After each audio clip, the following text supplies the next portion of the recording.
The building empties at 5:30 and I stay. I always stay. I have a system. I let the last of them filter out, the articling students with their coffee cups and their moral convictions, the crown attorneys with their rolling briefcases and their weekend plans. And when the floor goes quiet, I make my tea, I adjust my chair, I put on my headphones, and I open whatever is waiting for me. Tonight, what is waiting for me is a man named Derek Poole. I pull up his criminal records first. I always start with the criminal records. It's the biography. The whole collapsed story of a person reduced to dates and charges and dispositions. And if you know how to read it, really read it, the way you'd read a face, you can feel the shape of someone's life in about 45 seconds.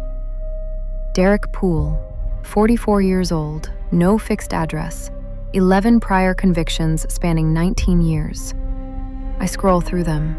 Shoplifting, mischief under, possession, shoplifting again, fail to comply, possession again, theft under, mischief, possession, shoplifting. I set down my tea. 11 convictions and not a single one of them interesting. I have seen 10,000 Derek Pooles, men and women ground down to their pharmacology, stealing lip balm and chocolate bars and travel-size shampoo from drugstores, cycling through the system like a prayer nobody is answering. I feel for them in the abstract. In the specific, I find them deeply boring. I almost close the file. Then I look at the date of his last drug charge and something in my chest does a small, precise thing, like a key turning. 8 weeks ago. The charges in front of me, 4 counts of aggravated assault causing bodily harm, all within a 24-hour window, are dated 3 days ago. I open the witness statements. I am looking for one thing. I find it in the second paragraph of the statement filed by a Calvin Marsh, no fixed address, who identifies himself as the accused's closest friend at the encampment on Jarvis. Derek hadn't used in 48 hours before any of this happened. I sit back. 11 priors, all of them the ordinary arithmetic of addiction. Then 8 weeks of something. Then this. The file goes from boring to beautiful in the span of one sentence. I make a fresh cup of tea. I start with the 911 audio because I always start with the 911 audio. There are 4 calls. I listen to them in order, which is not the order in which I will document them, but sequence matters to me. I want the story in the order it happened. I want to be there. The first call is from a woman who gives her location in a voice so controlled it is more frightening than screaming would be. She has gone somewhere internal, somewhere the brain sends you when the body has experienced something it doesn't have a category for. The dispatcher asks her to describe her injuries, and she does so in 3 words. Then there is a pause, and she says, in a tone that is almost conversational, "He was singing to it. To my ear. After he took it, he just stood there singing to it like it was a baby." I rewind. I listen to that part 3 times. Singing to it like it was a baby. I write it in my notebook. Not the official one, the other one, the small black one I keep in the left-hand drawer. And I feel the particular quality of attention that a file earns when it is going to be something. Most files are never going to be something. This one is going to be something. I knew it from the criminal record, and I know it more certainly now. The second and third calls are adequate. Frightened bystanders, useful descriptions, nothing extraordinary. The fourth call stops me entirely. A man. Older voice, slightly breathless, like he's been walking fast.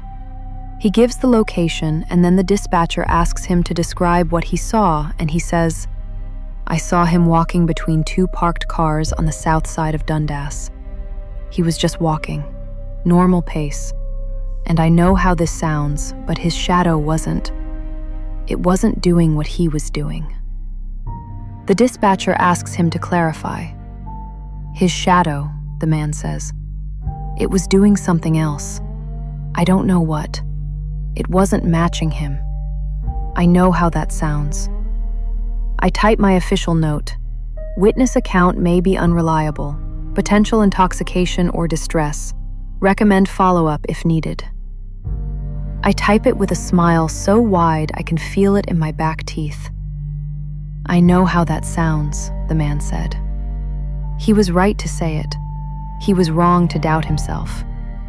I write "the shadow" in my notebook, and I underline it, and I move on.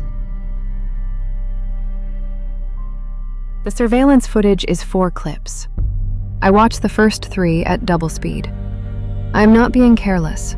I am being efficient. I know what I'm looking for, and it isn't in the first 3. The first 3 are useful for the Crown and useless to me. Grainy figures at the periphery of frame, attacks that happen in blind spots, the predictable failure of surveillance infrastructure to capture the thing you actually needed to see. Fine. Adequate. Next. The 4th clip is from a pharmacy security camera. I watch it at full speed and I do not move for the entire 11 minutes of its runtime.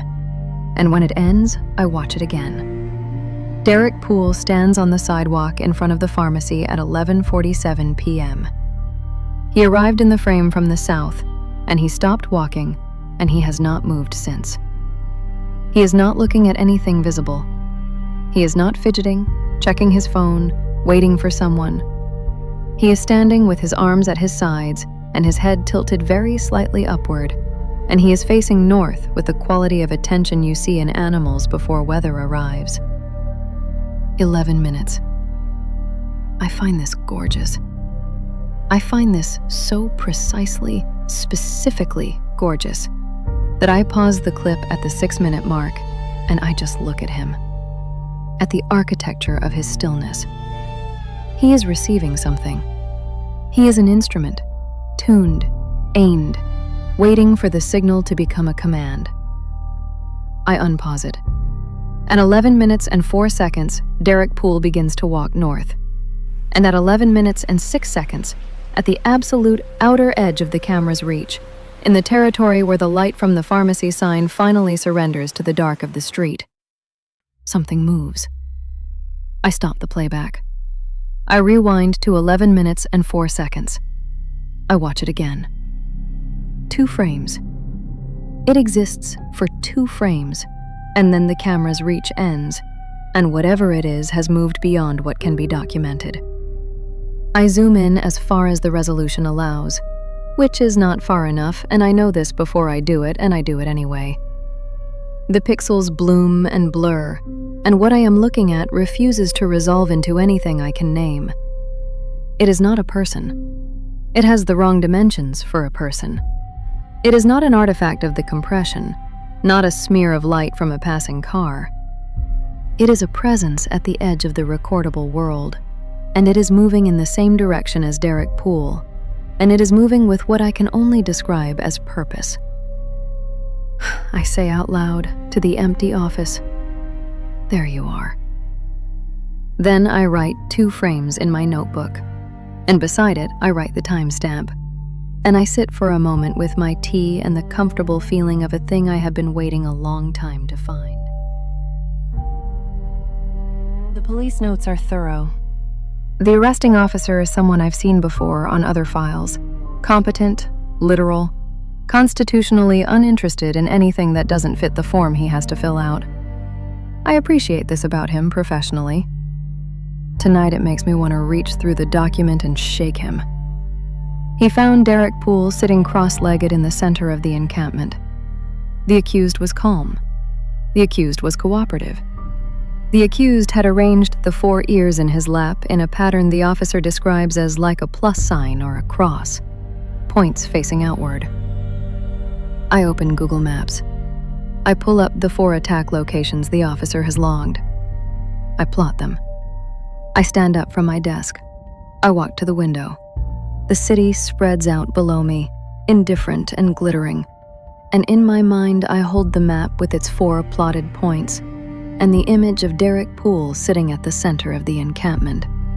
And the compass rose assembles itself with the quiet logic of something that was always true. and is only now being seen. North, south, east, west. The encampment at the center. I press my forehead against the cold glass of the window and I look out at all of it. The streets, the lights, the grid of the city arranged below me. And I feel what I always feel in moments like this, which is gratitude. Pure, clean, uncomplicated gratitude. Most people go their whole lives without seeing the pattern. They watch their true crime documentaries and their body cam compilations, and they think they are touching the real thing. They are touching the shadow of it. I am the one in the room with the actual evidence. I am the one who sees all 4 locations simultaneously. I am the one positioned to find what no single investigator working their one scene could ever find. I was made for this chair. I go back to it. Calvin Marsh writes by hand, which I appreciate. The letters are pressed hard into the paper like he needed them to stay. Like he was afraid of what he was writing and needed the writing to be undeniable. He has known Derek for 3 years. They came to the encampment the same winter, and they recognized something in each other, the way certain people do, and they had been close since. Calvin writes this plainly, without sentiment. He writes that Derek had been clean for 48 hours before the attacks. He wasn't in treatment. No court order. He just stopped. One morning, he stopped, and Calvin noticed because Derek seemed different. Not healthier. Not clearer. Different in a way that scared me, Calvin writes. Like something had been washed off him that was supposed to be there. I read that sentence twice. Then I keep going. Calvin writes that he asked Derek about it. Derek said it was fine. Derek said he needed to be clean for a while. Calvin writes, I asked him what that meant, and he said he couldn't hear it right when he was using. He said that was why he started using in the first place. Not for what it did to him. For what it did to the other thing. I stop. I read it again. Not for what it did to him. For what it did to the other thing. I close my eyes. I sit in the enormous silence of what Calvin Marsh has just told me, without knowing what he was telling me. Derek Poole spent 19 years and 11 convictions, and a life conducted entirely at the outer edge of survival, not because he was trying to get high, but because he was trying to stay muffled. The drugs were not the affliction. They were the treatment. They were the wall he built with his own body between himself and whatever had been pointing him like a compass needle since before the first conviction.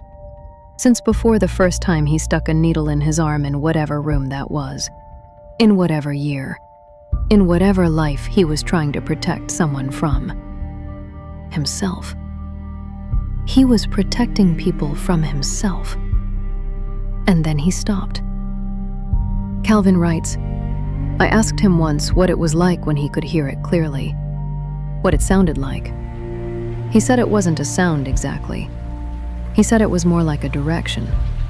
Like how a compass needle doesn't make noise, but it always knows where to point. I put down my pen. I look at the 4 plotted points on the map still open on my second monitor. North, south, east, west. I pick my pen back up and I write in my notebook. Compass needle. Always knows where to point. Then I write, the drugs were the static. He went clean so he could receive the signal clearly. Then I write the word I always write when a file earns it. The same word I've been writing for 6 years, every time a file gives me this feeling. I don't type it into any official document. I don't say it aloud. It lives only in the small black notebook in the left-hand drawer, and I have written it 46 times before tonight. Tonight, I write it for the 47th time. I open the crime scene photos the way I always open them. Immediately, without ceremony. Without the self-protective delay I have watched colleagues practice their entire careers. You don't build up to the good part. The good part is the whole point. You came here for this. The victims are documented with clinical thoroughness. The injuries are severe and consistent. The absence of each left ear is recorded from multiple angles. I catalog them with the attention they deserve as evidence, and I feel for the women in the abstract way I have taught myself to feel for victims, which is to say, I feel for them the way you feel for characters in a story you are not in. They are real. Their suffering was real. It exists in the record. I am the keeper of the record. What I cannot give them is the kind of grief that would make me less useful to the file. I close the crime scene photos and I begin the final checklist. 911 audio, complete. Surveillance footage, complete. Police notes, complete. Witness statements, complete. Crime scene photographs, complete. CPIC, complete. Evidence package, no outstanding disclosure items identified. I send the completion notification. I close the official file. I sit for a moment with the ordinary satisfaction of a job done correctly. Then I open my notebook and I write for 23 minutes without stopping. Everything. The compass rose, the 2 frames, the singing, the shadow that wasn't matching, the 48 hours of sobriety that removed the static and let the signal come through clean and clear and absolute. The word I have written 47 times. What I think the word means. What I think has been moving through this city for longer than any disclosure package could document. What I think Derek Poole was before the drugs, and what he became again when he stopped. What I think I might be. I date the entry, I number it, I close the notebook, I put on my coat, I ride the elevator down. In the lobby, I look at my feet. I am facing north. I didn't choose to face north. I stepped off the elevator and my body selected a direction the way a needle selects a direction, and I am standing here in the lobby of the Crown Attorney's office at 11:47 at night, facing north with my bag over my shoulder and my notebook in my coat pocket, and 47 entries of evidence that something is moving through this city and has been for a long time and knows exactly where it is going. I think about Derek Poole in his remand cell, clean and quiet and cooperative. The psychiatric evaluation will find him unremarkable. He will accept whatever is offered to him: legal aid, a plea, time served, a bed in something transitional, with the docile patience of a man who has completed what he came to do. He will not explain himself further. There is nothing further to explain. He was the hands. The hands are done. I think about the shape at the edge of the frame, existing for 2 frames and then beyond the camera's reach, beyond the reach of everything that records and documents and keeps, moving through the city, through the dark, through the cold, through the grid of streets that I can see from my window on the 14th floor, where I sit after hours in the building that everyone else has left. The doors open. The cold comes in. I step out into it. Good, I think, turning north without deciding to. More to come. Behind me, the building hums with its fluorescent diligence, its servers, its indexed files, its 47 disclosure packages, and the 48th still waiting to be assigned, still waiting for the hands that will do whatever the next thing needs done, still waiting for the eyes that will watch the footage and read the statements and plot the coordinates and find the pattern that only one position in the entire system allows you to see: the case manager's position, the one who sees everything first. I walk north through the city, and the city receives me, and somewhere ahead of me, something that has no word in any official document moves through the dark, and I am not afraid of it, and I have never been afraid of it, and I think perhaps it knows that, and I think perhaps that is why the files keep coming, and the building keeps emptying at 5:30, and I keep staying, and the work keeps getting done. Someone has to see it. Someone has to keep the record. Entry 47, Case Manager, Crown Attorney's Office. Evidence package complete.